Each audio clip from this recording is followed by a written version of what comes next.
Stay with the KZN flooding causing unimaginable damage, as the minister was just alluding to communities. Schools also not spared. Let's remind you what the education sector in the province looks like. More than 630 affected by the disaster. 124 of those were seriously damaged. And now the Basic Education Department of the province having a budget of 57 billion rand, and a huge percentage of that will be to compensate employees. But how are we going to get the affected schools up and running? Let's unpack that. Joined by KZN's Education MEC, Kwazi Mshengo. Kwazi, good evening to you. There's a lot of money, a lot of priorities. Where do you begin? Good evening. Evening to you and to the viewers.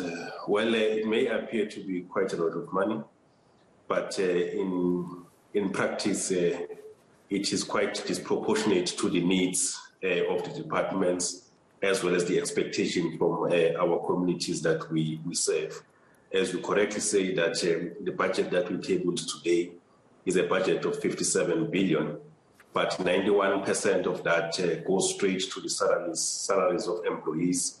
There's quite a percentage that goes to the schools on norms and standards, and then there's quite very few or little that is left for other projects, as you were correctly saying, that are actually needed by the department to speed up the transformation of the education system in the province, to bring about quality education, but also to reintroduce or introduce new other programs, such as the return of sports in our schools and the related infrastructure that comes with that particular decision.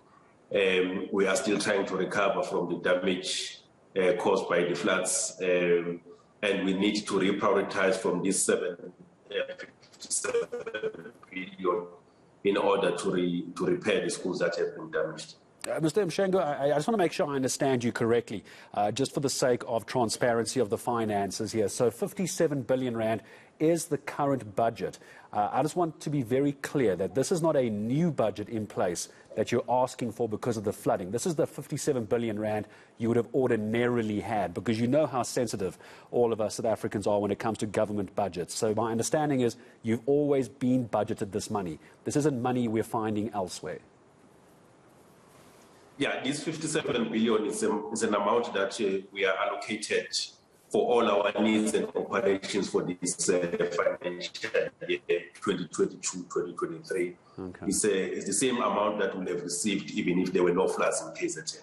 So as we speak, there is no additional fund, not even an additional cent that has been allocated to us to repair the 630 schools that have been damaged. So what we are forced to do is to stop certain projects that we had hoped to undertake in this financial year, so that we redirect those funds to then repair the schools that have been damaged. We continue to hope that sooner than later, probably there may be additional funding coming from the National Treasury, so that we are able to compensate the areas where we'll be redirecting monies from. But what is really going to be sad about this whole debacle, once it is settled down as well, is we're going to get to the end of year, aren't we, Mr. Mshengo? You and I are going to have another discussion. We're going to talk about how this has affected the quality of education, the drop in matric pass rates in rural areas, the terrible start to grade ones in the areas around KZN as well, because apart from the money, education for thousands of students being badly affected, isn't it? Definitely, there will be impact. You know, the budget that we tabled today does not cover for the filling of certain critical posts, which are quite necessary for better performance of the system. I'm talking about posts for example, of subject advisors, circuit managers, and other critical posts within the system. There's quite a growing demand to increase the post of educators. Currently in KZN, we have 90,058 educators in the system, but there's a demand for additional educators which we are unable to pay for.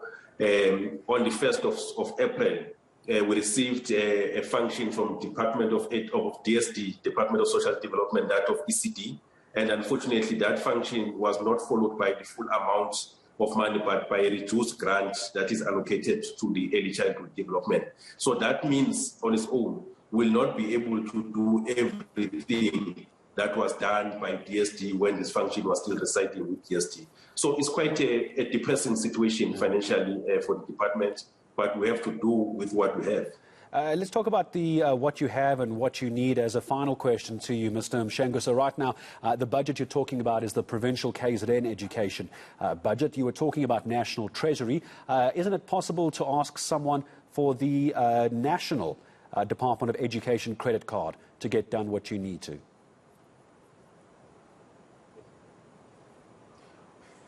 Well, there are no credit cards in the departments, but what we have done is to raise the matter with the minister, who has committed to raise it with the president as well as the national minister of finance, because the minister has been in the province. She saw the damage that has been suffered.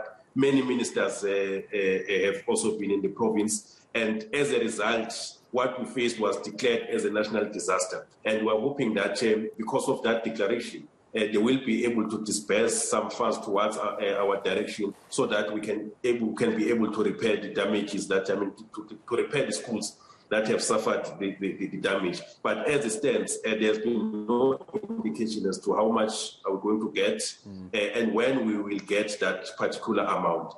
While on the other hand, we cannot have a situation where certain learners are not able to get tuition on the basis that their schools were damaged by the floods. As a result, we are stopping certain projects which are necessary for the department and for the quality education that we desire in the province. But we are now forced to stop those projects so that at least we can attend immediately to the 630 schools and save the teaching time for our learners. It almost has to be a reprioritization back down to ground zero, and that being of education has got to be the priority. I'm sure we'll speak again. My thanks to Mr. Kwazi Mshengo, the KZN Education MEC. Very difficult time, not just for the education department, but for the tens of thousands of pupils whose matric year, grade 8 year and grade 1 year could very well be badly affected. It's 10